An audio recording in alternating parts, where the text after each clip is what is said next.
Few countries in the world are as old as Iran. It is home to one of the earliest civilizations in human history. Despite many foreign invasions from Mongols, Greeks, and Arabs, Iran has preserved its language, poetry, and unbreakable identity. This is the 5,000 years history of Iran.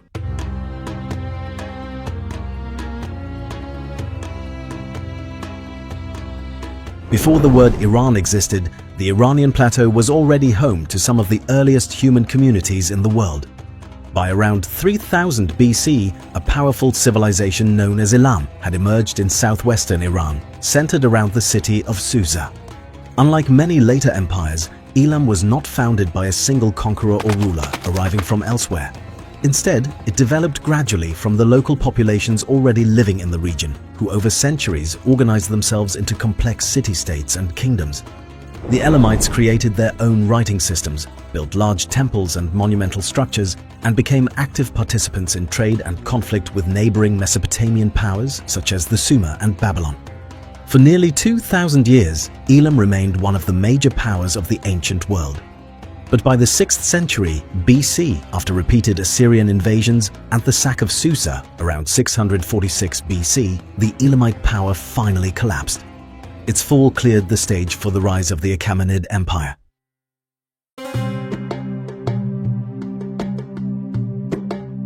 The true transformation of Iran began in the first millennium BC, when Indo-Iranian tribes from the Central Asian steppes migrated into the Iranian plateau. Over time, these migrating peoples settled across the plateau and gradually formed new societies. Among them were two groups that would shape the future of the region: the Medes and the Persians. The Medes were the first to establish a large Iranian kingdom in the 7th century BC, known as the Median Kingdom, uniting various tribes under a centralized authority. But it was their southern neighbors, the Persians, who created one of the greatest empires the world had ever seen. In 550 BC, a man named Cyrus the Great changed the history of the region. Cyrus came from the Persian kingdom of Anshan, located in what is now Fars province in southwestern Iran. He defeated the Median king Astyages and united the Iranian tribes under his leadership. But Cyrus did not stop there. Within a few decades, his armies conquered the kingdom of Lydia in Anatolia, captured Babylon, and expanded Persian power eastward toward Central Asia. What made Cyrus remarkable was not only the speed of his conquests, but also his method of rule. Unlike many conquerors before him, he allowed local religions, traditions, and customs to continue. When he captured Babylon in 539 BC, he permitted exiled peoples, including the Jews, to return to their homelands and rebuild their temples. These policies were recorded on the famous Cyrus cylinder. It was a clay cylinder describing Cyrus's conquest of Babylon and his policy of restoring temples and returning displaced populations. Because of these ideas of tolerance and restoration, some modern scholars have described the Cyrus cylinder as one of the earliest expressions of human rights in history. Under Cyrus the Great and his successors, especially Darius I, the Achaemenid Empire became the largest empire the world had yet seen. At its peak under Darius I, it covered approximately 5.5 million square kilometers. The Persians built an advanced administrative system. They constructed long-distance roads, including the famous Royal Road, standardized taxation, and organized their vast lands into provinces called satrapies. Their imperial capital at Persepolis became a symbol of imperial power, where ambassadors from Egypt, Greece, and India came to present tribute. For nearly 2 centuries, this empire stood at the center of the known world. Then came its downfall. In 330 BC, the young Macedonian conqueror Alexander the Great invaded Persia. Within just 8 years, the Achaemenid Empire collapsed. Persepolis was burned, and Alexander proclaimed himself the new ruler of Persia. After Alexander's death in 323 BC, his vast empire fragmented among his generals in a series of conflicts known as the Wars of the Diadochi. Control of Persia eventually fell to the Seleucid Empire, founded by Seleucus I Nicator.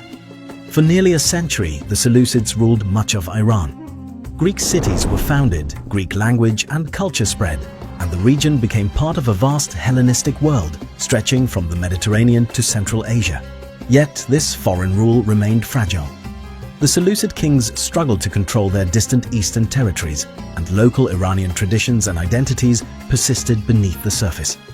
By the mid-3rd century BC, a new Iranian power began to rise in the northeast, which would eventually establish the Parthian Empire.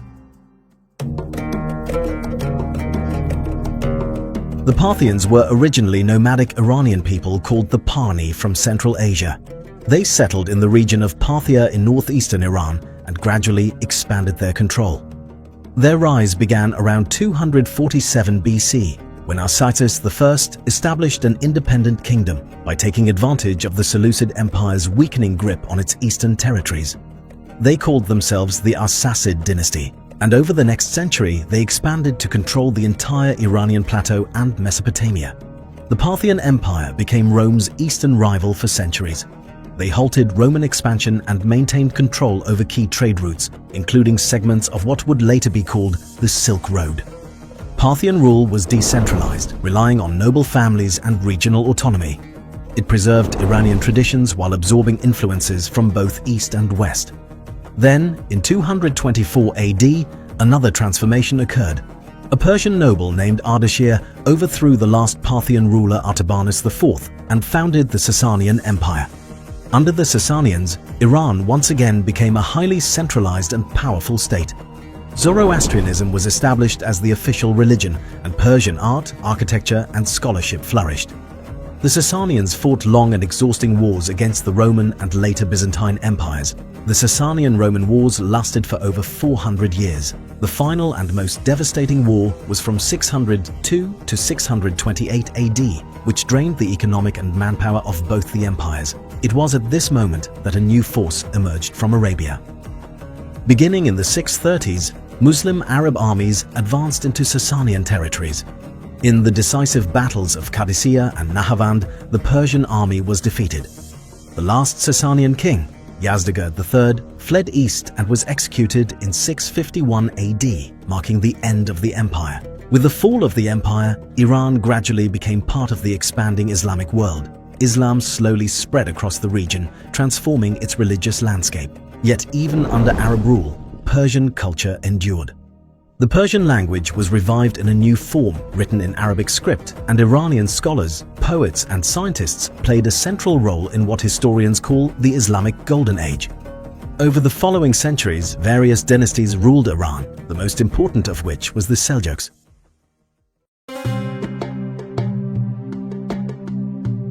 The Seljuks were a Turkic dynasty from the Central Asian steppes who converted to Islam. They rose to power in the 11th century by serving as military commanders for the Abbasid Caliphate, whose political authority had weakened over time. Eventually, the Seljuk leaders assumed real power themselves, establishing the Seljuk Empire. Under the Seljuks, much of the Iranian world experienced renewed political stability after centuries of fragmentation. Although the ruling elite were Turkic, they adopted many aspects of Persian culture and governance. Persian became the language of administration, literature, and scholarship across their empire. However, this stability did not last forever. In the early 13th century, the Mongols emerged from the east. Beginning in the 1220s, Mongol forces swept across Central Asia and into Iran with devastating speed, destroying entire cities and causing massive loss of life. Yet even this catastrophe did not permanently break Iran's cultural continuity. By the mid-13th century, Hulagu Khan established a new ruling state in the region known as the Ilkhanate. Over time, the Mongol rulers gradually adopted the traditions of the lands they governed. Many converted to Islam, embraced Persian administrative systems, and supported Persian scholars and artists. The first Ilkhanid ruler to accept Islam was Tekuder, but the real turning point came in 1295 when Ghazan Khan converted and declared Islam the official religion of the Ilkhanate. From that point onward, the Mongol rulers of Iran increasingly adopted Islam and Persian culture.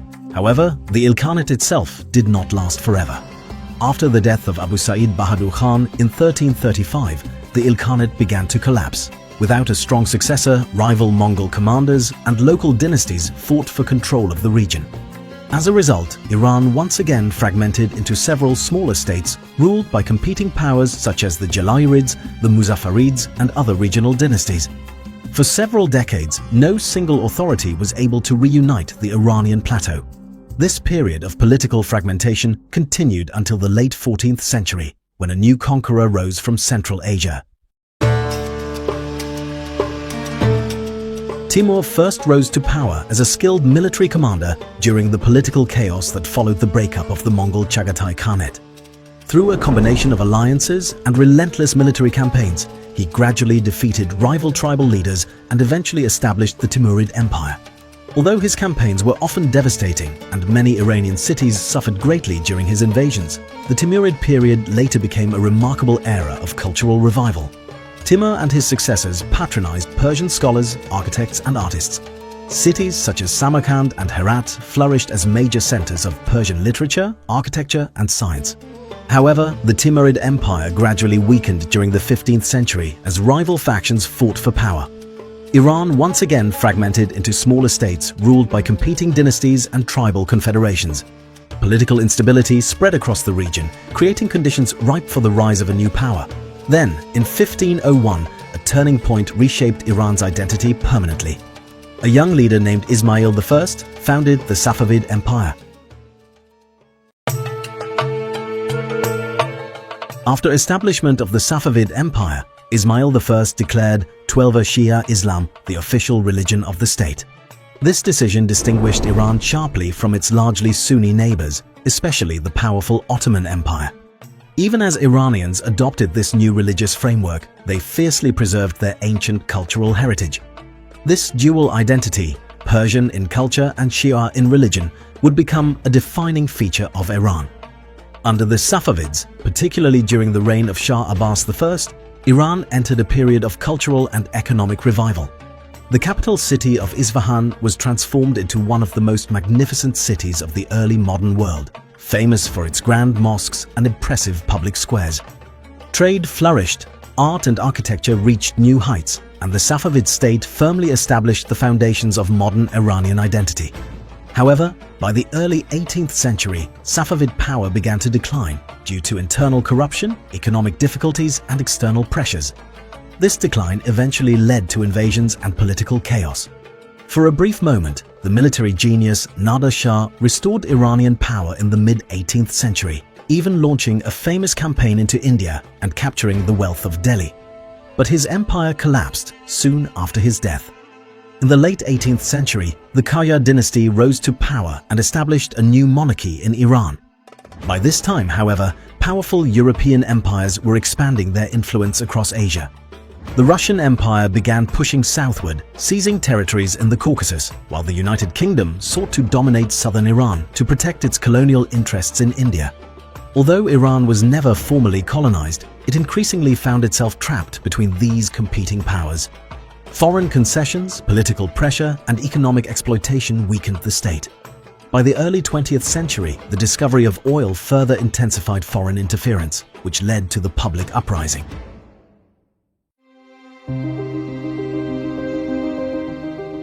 The revolution of 1906, known as the Persian Constitutional Revolution, was ignited by the foreign interference.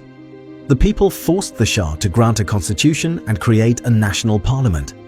For the first time in Iran's long history, people hoped for a government limited by law rather than absolute monarchy, but it didn't happen. The rival empires of United Kingdom and Russian Empire feared a strong independent Iran. With their backing, the Shah crushed the movement and plunged the country back into instability. This instability continued till 1925, when a former military officer, Reza Shah, seized power and established the Pahlavi dynasty. Reza Shah was determined to transform Iran into a modern state. He built railways, strengthened the army, opened modern schools and universities. In 1935, he officially named the country Iran, meaning Land of the Aryans. This continued until World War II. During World War II, Reza Shah tried to balance foreign powers but showed sympathy toward Nazi Germany, hoping it might counter British and Soviet influence. That decision backfired. In 1941, Allied forces from United Kingdom and the Soviet Union invaded Iran, forced Reza Shah to abdicate, and placed his young son, Mohammad Reza Pahlavi, on the throne. The new Shah initially ruled under heavy political pressure, and in 1951, a charismatic nationalist leader, Mohammad Mossadegh, became prime minister and took drastic steps. He nationalized Iran's oil industry, taking control from the British-owned Anglo-Iranian Oil Company. Britain responded with economic sanctions and a global oil boycott. When Mossadegh refused to back down, Britain secretly turned to the Central Intelligence Agency. In 1953, the CIA and British intelligence launched Operation Ajax, overthrowing Mossadegh and restoring the Shah's authority. After the coup, Mohammad Reza Shah ruled with far greater power. Backed strongly by the United States during the Cold War, he turned Iran into one of Washington's key allies in the Middle East. American military aid flowed into the country, and Iran purchased vast amounts of Western weapons. The Shah created feared secret police, SAVAK, to silence critics. At the same time, he launched the White Revolution, a sweeping program of land reform, industrialization, and social change. While these policies modernized parts of the economy, they also disrupted traditional society, enriched elites, and widened the gap between rich and poor. This created resentment among the population. The resentments were further intensified in 1971 when the Shah spent enormous sums hosting a spectacular celebration at the ruins of Persepolis, marking what he called 2,500 years of Persian monarchy. This gave an opportunity to his critics, among which the most determined one was Ayatollah Ruhollah Khomeini.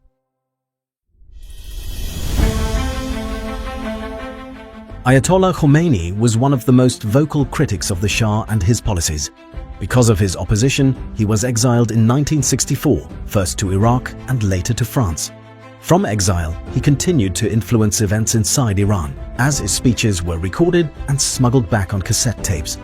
He portrayed the Shah as a tyrant dependent on the United States and called for an Islamic system based on justice, independence, and support for the poor.